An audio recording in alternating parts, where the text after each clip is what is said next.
وبركاته دمانتي داوديش إلى داوني رمضان كريم مركز الجوتان رمضان المسلمين برنامج كان أو برنامج كيني نقصل بس نقصل برنامج كان على واحد أساسية أنا أو هتفتح يوم إيكي ها إيكي يلا مسكين كلا مسكين أحمد لما قاعد إيكي ما إيش وبربورنا مركز كلا بحيان ما واجي هرا magaca waa qaldan dadka madaxda la baxaan aniga camal madaxda dadka la baxaan Soomaalida dhanka madaxda hadii laga marbiso waa leermo laga mari kar dhanka madaxda waa ku dhaartaa maanta waxa sheekadaysa sheekadan waxaa la dhahaa sheekada xafiiska barnaamijkeennii ila qosolka soo socon jiray qaybtiisii saddexaad marka maantana waxaa ayaa sheeko loo sheekada xafiiska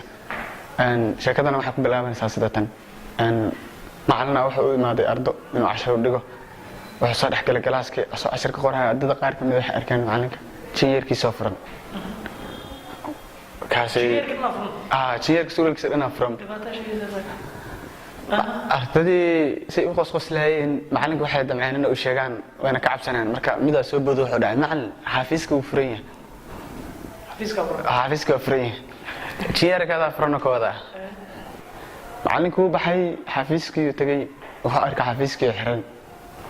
wuu fahmi waayay arrintii xafiiskii baa furan xafiiskii furan markii dambe wuu fahmay sheekadii jinyeerkiisii soo xirtay wuu soo laabtay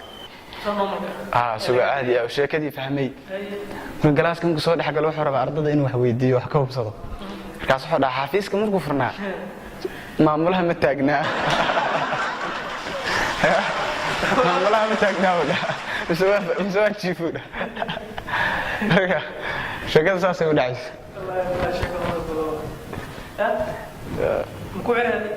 aniga xafiiskii waa xiran maamulaha waa jiifaa